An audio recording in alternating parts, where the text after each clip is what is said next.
ഓം നമോ ഭഗവതേ വാസുദേവായ. എല്ലാവർക്കും നമസ്കാരം. ഗുരുകുലം യൂട്യൂബ് ചാനലിൻ്റെ പുതിയൊരു വീഡിയോയിലേക്ക് എല്ലാവർക്കും സ്വാഗതം.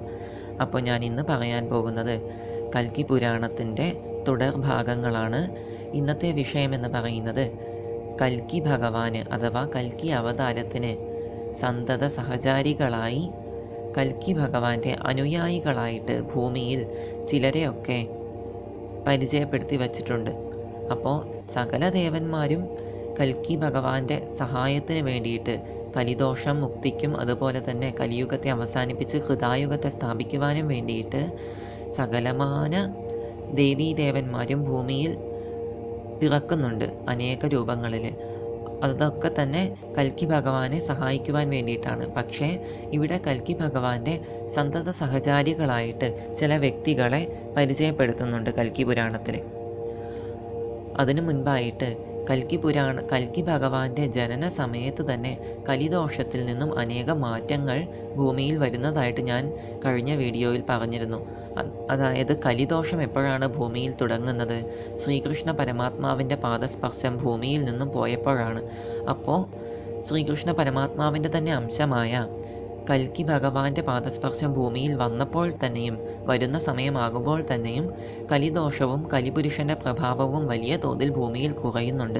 അപ്പോൾ അതിനെപ്പറ്റിയൊക്കെ ഞാൻ കഴിഞ്ഞ വീഡിയോയിൽ പറഞ്ഞിരുന്നു. ആ വീഡിയോ കേൾക്കാത്തവർ തീർച്ചയായും അത് കേൾക്കുക. അപ്പോൾ ഇന്ന് പറയാൻ പോകുന്നത് കൽക്കി ഭഗവാന്റെ അനുയായികളെ പറ്റിയാണ്.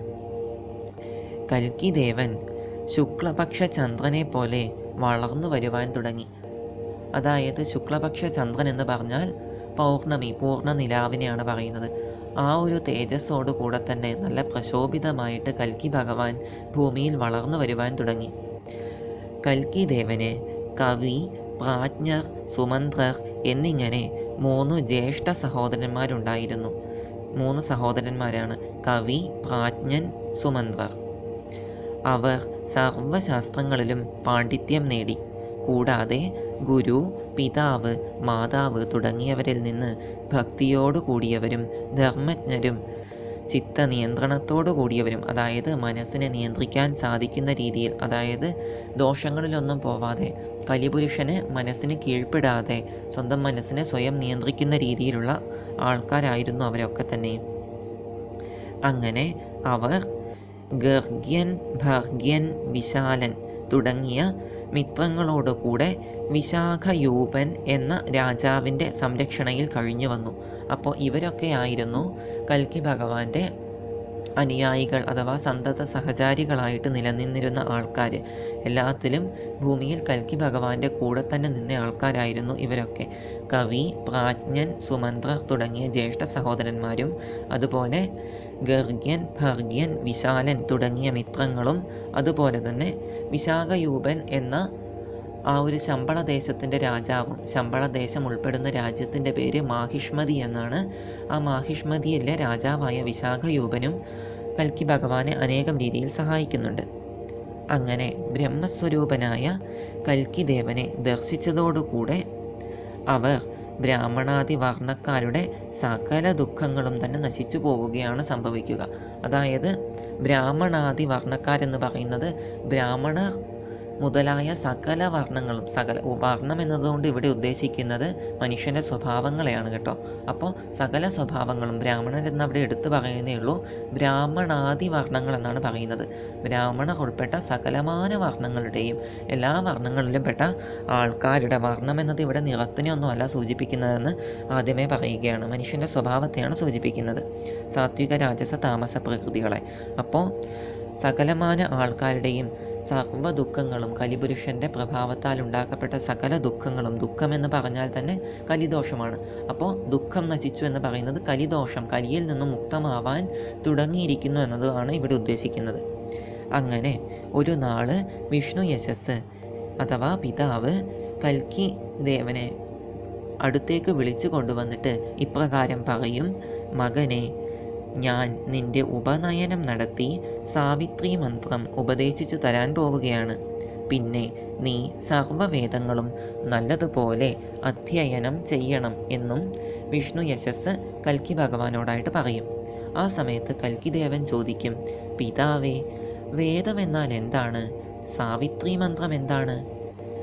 ഏതൊരു സൂത്രം കൊണ്ടാണ് ബ്രാഹ്മണ ജാതികൾ സംസ്കരിക്കപ്പെട്ടു പോരുന്നത്? ഇതെല്ലാം അവിടുന്ന് വിസ്തരിച്ചു തന്നാലും. ഈ രീതിയിൽ സ്വന്തം പിതാവിനോടായിക്കൊണ്ട് കൽക്കിദേവൻ ചോദിക്കുകയാണ് ചെയ്യുന്നത് ആ അവസരത്തിൽ. അപ്പോൾ വിഷ്ണു യശസ് ഇപ്രകാരം പറയും: വിഷ്ണുവിൻ്റെ വചസ്സുകളാണ് വേദങ്ങൾ, അഥവാ വിഷ്ണുവിൻ്റെ വാക്കുകൾ തന്നെയാണ്. മഹാവിഷ്ണു, അതായത് ഇവിടെ മഹാവിഷ്ണു എന്ന് ഉദ്ദേശിക്കുന്നത് നിരാകാരനായ പരമേശ്വരനെ തന്നെയാണ്. പരമേശ്വരൻ്റെ വാക്കുകൾ തന്നെയാണ് വേദങ്ങൾ. സൂത്രം എന്നത് അഥവാ പൂണുനൂൽ ത്രിഗുണങ്ങളാകുന്ന സ്വരൂപങ്ങളോട് കൂടിയതാണ്. ആ സൂത്രം കൊണ്ടാണ് ബ്രാഹ്മണാദി വർണ്ണക്കാർ ദ്വിജന്മികളാവുന്നത്, ശ്രേഷ്ഠന്മാരാകുന്നത്. 10 കർമ്മങ്ങളെ അനുഷ്ഠിച്ച വേദപണ്ഡിതന്മാരാണ് ബ്രാഹ്മണർ. ത്രിലോകങ്ങളെ പുഷ്ടിപ്പെടുത്തുന്ന വേദം അവരിൽ സ്ഥിതി ചെയ്യുന്നു. അതായത് ബ്രാഹ്മണൻ എന്നുകൊണ്ട് ഇവിടെ ഉദ്ദേശിക്കുന്നത് ഉപനയനം നടത്തപ്പെട്ട അറിവുള്ളവൻ, വേദം അറിയുന്നവൻ എന്ന് മാത്രമേ ഉള്ളൂ. ഇപ്പോൾ എല്ലാവരും ചിന്തിക്കും ഉപനയനം എന്നത് പറയുന്നത് ഏതെങ്കിലും ഒരു ജാതിക്ക് മാത്രമുള്ളതാണോ എന്ന്. അല്ല, ഉപനയനം എന്ന് പറയുന്നത് ദീക്ഷ സ്വീകരിച്ച ആർക്കും തന്നെ നടത്താവുന്ന ഒരു കർമ്മമാണ് ഉപനയനം എന്ന് പറയുന്നത്. അത് ഈ അവസരത്തിൽ ഓർമ്മിപ്പിക്കുകയാണ്. അല്ലാതെ ഏതെങ്കിലും ഒരു ജാതിയിൽ മാത്രം നിലനിൽക്കുന്നതല്ല. ജാതി എന്ന ഒരവസ്ഥ തന്നെ യഥാർത്ഥത്തിൽ പിന്നീട് വന്നതാണ്. ഇപ്പോൾ ബ്രാഹ്മണരെന്ന് പറയാത്ത ആൾക്കാർ പോലും നമ്മുടെ ഇപ്പോൾ ഉള്ള സമൂഹത്തിൽ നമ്മൾ ബ്രാഹ്മണരെന്ന് പറയുന്ന ചില ആൾക്കാരുണ്ടല്ലോ. അപ്പോൾ അവരല്ലാത്ത എല്ലാ ജാതിയിലും പെട്ട, യഥാർത്ഥത്തിൽ ജാതി എന്ന് പറയാൻ പാടില്ല, എന്നിരുന്നാലും എല്ലാവർക്കും മനസ്സിലാക്കാൻ വേണ്ടിയിട്ട് എല്ലാ ജാതിയിലും പെട്ട ആൾക്കാരും ഉപനയനം സ്വീകരിച്ചു കഴിഞ്ഞാൽ അവരെ ബ്രാഹ്മണ തത്വത്തിലേക്ക് എത്താവുന്നതാണ്. ദീക്ഷ സ്വീകരിച്ച്, അതായത് ഉപനയനം സ്വീകരിക്കപ്പെടുന്നത്, അതിന് ചില കാര്യങ്ങളൊക്കെയുണ്ട്. ഉപനയനം സ്വീകരിച്ചു കഴിഞ്ഞാൽ അവർക്ക് തന്ത്ര അഭ്യാസം നടത്താൻ സാധിക്കും. ദീക്ഷയല്ല, ഞാൻ മാറിപ്പോയതാണ്. ഉപനയനം സ്വീകരിച്ചു കഴിഞ്ഞാൽ തന്ത്ര വിദ്യാഭ്യാസം നടത്തുവാൻ സാധിക്കും. അപ്പോൾ ആ രീതിയിലാണ് വരുന്നത്. അപ്പോൾ അത് ഈ അവസരത്തിൽ ഓർമ്മിപ്പിക്കുകയാണ്. ആർക്കായാലും അതൊക്കെ ചെയ്യാൻ സാധിക്കും. ആ രീതിയിൽ തെറ്റിദ്ധരിച്ച് പോകരുത്. ഏതെങ്കിലും ഒരു പ്രധാന വിഭാഗത്തിന് മാത്രമാണെന്ന് വിശ്വസിച്ച് പോകരുത്. അങ്ങനെ ബാക്കിയുള്ള കാര്യങ്ങൾ പറയുകയാണ് ബ്രാഹ്മണരെ പറ്റിയിട്ട്. ത്രിലോകങ്ങളെ പുഷ്ടിപ്പെടുത്തുന്ന വേദം അവരിൽ സ്ഥിതി ചെയ്യുന്നു. ബ്രാഹ്മണർ യജ്ഞം, അധ്യയനം, ദാനം, തപസ്, സ്വാധ്യായം എന്ന് പറയുന്നത് ഇവിടെ വേദാഭ്യാസമാണ്, അഥവാ അറിവ് പകർന്നു കൊടുക്കുന്നതിനെ പറ്റിയിട്ടാണ് പറയുന്നത്. കുടുംബങ്ങളിൽ വെച്ചിട്ട് വിദ്യ അഭ്യസിച്ച് കൊടുക്കുന്നത്, സ്വന്തം പിതാവ് സ്വന്തം മകന് പറഞ്ഞു കൊടുക്കുക. ആ രീതിയിൽ പാരമ്പര്യമായിട്ട് നമുക്ക് നമ്മുടെ വിശ്വാസകർമ്മങ്ങളൊക്കെ കൈമാറി വരുന്നതിനെയാണ് സ്വാധ്യായം എന്നൊക്കെ പറയുന്നത്, കുടുംബങ്ങളിലൂടെ കിട്ടുന്നത്. അതുപോലെ ഇന്ദ്രിയ നിഗ്രഹം എന്നതുകൊണ്ട് ഉദ്ദേശിക്കുന്നത് സകലമാന ഇന്ദ്രിയങ്ങളും നമ്മുടെ കയ്യിൽ തന്നെ ഭദ്രമായി നിൽക്കുന്നത്. അതായത് മറ്റ് മോശം ചിന്തകളിലേക്കൊന്നും ഇന്ദ്രിയങ്ങൾ മോശമായ രീതിയിൽ അചഞ്ചലമായി പോകാതെ നമ്മുടെ മനസ്സ് നമ്മുടെ കയ്യിൽ തന്നെ ഒതുങ്ങി നിൽക്കുന്നതിനെയാണ് ഇന്ദ്രിയ നിഗ്രഹം എന്ന് പറയുന്നത്. തുടങ്ങിയ വേദോക്ത കർമ്മങ്ങളിൽ മുഴുകി ഭഗവാൻ വിഷ്ണുവിനെ പൂജിക്കുന്നു, അതായത് പരമാത്മാവിനെ, അതായത് പരബ്രഹ്മ പരമേശ്വരനെ പൂജിക്കുന്നു. അങ്ങനെയുള്ളവരാണ് ബ്രാഹ്മണർ എന്നാണ് ഇവിടെ കൽക്കി ഭഗവാനായിക്കൊണ്ട് സ്വന്തം പിതാവ് ഉപദേശിച്ചു കൊടുക്കുന്നത്. അങ്ങനെ നിന്റെ ഉപനയന കർമ്മത്തെ ശുഭമുഹൂർത്തത്തിൽ ബന്ധുക്കളോട് കൂടി തന്നെ ഞാൻ നടത്തുന്നുണ്ട് എന്നും വിഷ്ണു യശസ് കൽക്കി ഭഗവാനോടായിട്ട് പറഞ്ഞു കൊടുക്കുകയാണ്. ആ സമയത്ത് കൽക്കി ദേവൻ ചോദിച്ചു: പിതാവേ, ബ്രാഹ്മണർക്കുള്ള 10 സംസ്കാരങ്ങൾ ഏതെല്ലാമാണ്? അവിടുന്ന് ദയവായി പറഞ്ഞു തന്നാലും. എങ്ങനെയാണ് ഭഗവാൻ വിഷ്ണുവിനെ പൂജിക്കേണ്ടത്? അപ്പോൾ വിഷ്ണു യശസ് തിരിച്ചു പറയുകയാണ്: മകനെ, ഗർഭാധാനം മുതൽ 10 സംസ്കാരങ്ങൾ കൂടിയതാണ് ബ്രാഹ്മണ്യം. അതായത് ചില സമയങ്ങളിൽ ഷോഡശ സംസ്കാരം എന്ന് നമ്മൾ പറയാറുണ്ട്. 16 സംസ്കാരങ്ങൾ, അതായത് ഗർഭാധാനം മുതൽ അന്ത്യേഷ്ടി വരെയുള്ള 16 സംസ്കാരങ്ങൾ. അത് സകലമാന സനാതന ധർമ്മ വിശ്വാസികളും പാലിക്കേണ്ട കാര്യമാണ്. ഏതെങ്കിലും ഒരു ജാതിയിൽപ്പെട്ടവർ മാത്രമല്ല. ജാതി എന്ന് പറയുന്നത് തെറ്റാണെന്ന് ഞാൻ പറഞ്ഞുവല്ലോ. സകലമാന സനാതന ധർമ്മത്തിൽ വിശ്വസിക്കാൻ ആഗ്രഹിക്കുന്ന സകലമാന ആൾക്കാരും അനുഷ്ഠിക്കേണ്ട കാര്യമാണ് ഷോഡശ സംസ്കാരം എന്ന് പറയുന്നത്. അപ്പോൾ ഈ ഷോഡശ സംസ്കാരത്തെ പാലിക്കുന്നവനെയാണ് ബ്രാഹ്മണർ എന്നതുകൊണ്ട് ഉദ്ദേശിക്കുന്നത്. ത്രികാലങ്ങളിലും, അതായത് 3 കാലങ്ങളിലും സന്ധ്യാവന്ദനം നടത്തുന്നവരും, അതുപോലെ ഗായത്രി മന്ത്രത്തെ ചൊല്ലുന്നവരും തപസ്വിയും സത്യവാക്കും ആയി കഴിയുന്നവരും നിശ്ചയമായും സംസാര സാഗരത്തെ തരണം ചെയ്യുന്നവരുമായിരിക്കും ബ്രാഹ്മണർ. ഇത്തരം രീതിയിലൊക്കെ, അതായത് ത്രികാലങ്ങൾ എന്നതുകൊണ്ട് ഉദ്ദേശിക്കുന്നത് പ്രഭാത സന്ധ്യ, മധ്യാഹ്ന സന്ധ്യ, പ്രദോഷ സന്ധ്യ, ഈ 3 സമയങ്ങളിലും ഗായത്രി മന്ത്രം ചൊല്ലിക്കൊണ്ട് സന്ധ്യാവന്ദനവും ഗായത്രി സന്ധ്യാവന്ദനാംഗമായ ഗായത്രി ജപവും നടത്തുകയും അതുപോലെ തപസ്വിയുമായിട്ടും സത്യവാക്കിനെ മാത്രം ഒഴിഞ്ഞും ജീവിക്കുന്ന ആൾക്കാർ തീർച്ചയായും സംസാര സാഗരത്തിൽ നിന്നും മുക്തമാവും, തരണം ചെയ്യുക തന്നെ ചെയ്യും. അവർ മോക്ഷസാധ്യമായ മോക്ഷപദത്തിലേക്ക് എത്തുകയും ചെയ്യും എന്നതും ഇവിടെ വിഷ്ണു യശസ് കൽക്കി ഭഗവാനായിട്ട് ഉപദേശിച്ചു കൊടുക്കുന്നതാണ് ആ സമയത്ത്. അങ്ങനെ ഭഗവാൻ വിഷ്ണുവിനെ ഭക്തിയോടുകൂടെ പൂജിക്കുന്നവനാണ് ഉത്തമ ബ്രാഹ്മണർ. അവൻ നിശ്ചയമായും സച്ചിദാനന്ദ സ്വരൂപമായി തീരുകയും ചെയ്യും. ആ സമയത്ത് കൽക്കിദേവൻ വീണ്ടും പിതാവിനോട് ചോദിക്കുകയാണ്, പിതാവേ വിഷ്ണു പ്രസാദത്തോടു കൂടിയവരും ആചാര്യനിഷ്ഠയോടു കൂടിയവരും കാമങ്ങളൊക്കെ സാധിച്ചവരുമായ ബ്രാഹ്മണർ ആരാണുള്ളത്? അപ്പോൾ വിഷ്ണു യശസ് തിരിച്ച് മറുപടി പറയും, മകനെ, ധർമ്മവിധ്വംസകനായ, ഇതെല്ലാവരും തന്നെ ശ്രദ്ധിച്ച് കേൾക്കണം, ധർമ്മവിധ്വംസകനായ കലിപുരുഷൻ്റെ യുഗമാണിത്. അതായത് കലിയുഗം. അതായത് ആ സമയത്താണ് പറയുന്നത്. ഇനിയും അനേക കാലം കഴിയാനുണ്ട് മഹാവിഷ്ണുവിൻ്റെ 10ാമത് അവതാരമായ കൽക്കി ഭഗവാന്റെ തിരുവവതാരം വരാൻ വേണ്ടിയിട്ട്. അപ്പോൾ ആ സമയത്ത് പറയുന്ന കാര്യങ്ങളാണിതൊക്കെയും. മകനെ, ധർമ്മവിധ്വംസകനായ കലിപുരുഷൻ്റെ യുഗമാണിത്.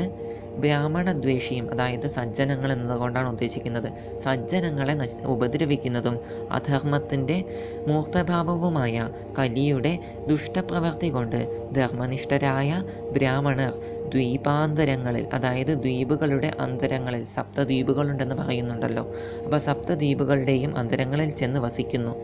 ഇവിടെയുള്ള ബ്രാഹ്മണർ, അതായത് ഇപ്പോൾ ആ ഒരു ശമ്പളദേശത്തിലും അതുപോലെ ആ ചുറ്റുപ്രദേശങ്ങളിലുമുള്ള, ശമ്പളദേശം എന്നത് ഉദ്ദേശിക്കുന്നത് ഭാരതഖണ്ഡത്തെ തന്നെയാണ്. ആ ഭാരതഖണ്ഡത്തിലുള്ള ഇപ്പോൾ ഇവിടെയുള്ള ബ്രാഹ്മണർ എന്ന് പറയുന്ന ജനങ്ങൾ എല്ലാം തന്നെ അല്പം മാത്രം ജ്ഞാനത്തോടും അതുപോലെ അല്പമാത്രം തപസ്സോടും കൂടിയവരാണ്. അതായത് ആ സമയത്തെ പറ്റിയാണ് പറയുന്നത് കേട്ടോ. അനേക കാലം കഴിയുവാനുണ്ട് ഈ ഒരു സമയം വരുവാൻ വേണ്ടിയിട്ട്. അങ്ങനെ ബ്രാഹ്മണർ എന്നു പേരുള്ളവരും അധർമ്മികളും ശിസ്നോദര ജീവികളും, അതായത് ശിസ്നത്തിൻ്റെയും, ശിസ്നം എന്ന് പറയുന്നത് ലൈംഗിക അവയവമാണ്, അതുപോലെ ഉദരം എന്നത് വയറാണ്. ശിസ്നത്തിൻ്റെയും ഉദരത്തിൻ്റെയും മാത്രം സുഖം കണ്ടുകൊണ്ട് മാത്രം ജീവിക്കുന്നവരും, അതുപോലെ സ്വധർമ്മത്തെ, സ്വന്തം സനാതനധർമ്മത്തെ വെടിഞ്ഞവരും, ദുരാചാരത്തെ അനുഷ്ഠിക്കുന്നവരും, തേജസ് എല്ലാം തന്നെ നശിച്ചു പോയവരും, സ്ത്രീകളെ കാമിച്ച് കുലത്തെ നശിപ്പിച്ചവരും, ഭഗവാൻ വിഷ്ണുവിൽ ഭക്തിയില്ലാത്തവരും, പരസ്ത്രീ സക്തരും, പരാന്നം ഭുജിച്ച് കഴിയുന്നവരും, മാന്യരെന്ന അഭിമാനത്തോട് സ്വയം അഹങ്കരിച്ച് നടക്കുന്നവരും, പക്ഷേ യഥാർത്ഥത്തിൽ അവർ മാന്യരായിരിക്കില്ല, ഗായത്രി ജപമില്ലാത്തവരും, കാമക്രോധാദികൾക്ക് വിധേയരും, സ്വരക്ഷയ്ക്ക് ശക്തരല്ലാത്തതും, അതായത് സ്വന്തം രക്ഷയ്ക്ക് പോലും ശക്തിയില്ലാതെ മടിയന്മാരായി നടക്കുന്നവരും, ആ രീതിയിലൊക്കെ മോശം ജനങ്ങളെ, ദുഷ്ടരായ ഈ ധർമ്മങ്ങളൊന്നും തന്നെ അനുഷ്ഠിക്കാത്ത ജനങ്ങളെ സേവിച്ച് നടക്കുകയും അവരുടെ വാക്കുകൾ ഇങ്ങനെ പറഞ്ഞു നടക്കുകയും ചെയ്യുന്ന ആൾക്കാരാണ് ഇപ്പോൾ ഇവിടെ ബ്രാഹ്മണരായിട്ട് നടക്കുന്ന ആൾക്കാർ. അപ്പോൾ ഇപ്പോൾ ഇവിടെ ജീവിക്കുന്ന ബ്രാഹ്മണർ ആ രീതിയിലുള്ളവരാണ്. നല്ല ബ്രാഹ്മണരൊക്കെ തന്നെയും ദ്വീപാന്തരങ്ങളിൽ പോയിട്ട് ആരും കാണാതെ വസിച്ചു കൊണ്ടിരിക്കുകയാണ് എന്ന് ഭഗവാനോട്, അതായത് കൽക്കി ദേവനോട് വിഷ്ണു യശസ് പറയുകയാണ്. അപ്പോൾ പിതാവിൻ്റെ ഈ വാക്കുകൾ കേട്ട് കൽക്കി ഭഗവാൻ കലിയുടെ വംശത്തെ പാടെ തന്നെ ഇല്ലാതാക്കണമെന്ന് മനസ്സിൽ നനയ്ക്കുകയാണ്, ആഗ്രഹിക്കുകയാണ്. കലിപുരുഷനെയും കലിപുരുഷനെ പിൻപറ്റുന്ന ജനങ്ങളെയും എല്ലാം തന്നെ നശിപ്പിക്കണമെന്ന് കൽക്കി ദേവൻ ആഗ്രഹിക്കുകയാണ്. അങ്ങനെ കലിയുഗത്തെ നശിപ്പിച്ച് കൃതായുഗത്തെ സ്ഥാപിക്കണമെന്ന് കൽക്കി ഭഗവാൻ ആഗ്രഹിക്കുകയാണ്. പിന്നെ വിഷ്ണു യശസ്സും ബന്ധുക്കളും കൂടെ കൽക്കി ദേവൻ്റെ ഉപനയനം ആഘോഷപൂർവ്വം നടത്തുകയാണ് ചെയ്യുക. അതിനുശേഷം കൽക്കി ദേവൻ ഗുരുകുലവാസം ആരംഭിക്കാനും പോവുകയാണ്. അപ്പോൾ ഗുരുകുലവാസം, ആരാണ് കൽക്കി ദേവൻ്റെ ഗുരു എന്നൊക്കെ ഞാൻ പിന്നീട് പറയാം. അപ്പോൾ ഇതൊക്കെ തന്നെയും ഇനി നടക്കാൻ പോകുന്ന കാര്യങ്ങളാണ്, നടന്നു കഴിഞ്ഞവയല്ല, ഈ യുഗത്തിൽ നടന്നവയല്ല. പക്ഷേ ഇതിനു മുൻപായി നടത്തപ്പെട്ട കഴിഞ്ഞ ചതുർയുഗങ്ങളിലെ കലിയുഗത്തിൽ ഇതൊക്കെ നടത്തപ്പെട്ടവയാണ്. അതുകൊണ്ടാണ് ഇവിടെ ഭൂതകാലത്തിൽ കഴിഞ്ഞ രീതിയിൽ കൽക്കി പുരാണം എഴുതപ്പെട്ടിരിക്കുന്നത്. കഴിഞ്ഞു, സംഭവിച്ചു, ഈ രീതിയിലൊക്കെ അതുകൊണ്ടാണ് ഇതിനകത്ത് എഴുതപ്പെട്ടിരിക്കുന്നത്. കലിയുഗത്തിൻ്റെ പാരമ്യത്തിൽ നടക്കാൻ പോകുന്ന കാര്യങ്ങളാണ്. അപ്പോൾ ഇതിൻ്റെ ബാക്കി ഭാഗം ഞാൻ പിന്നീട് പറയാം. അതുവരെ എല്ലാവർക്കും നന്ദി, നമസ്കാരം.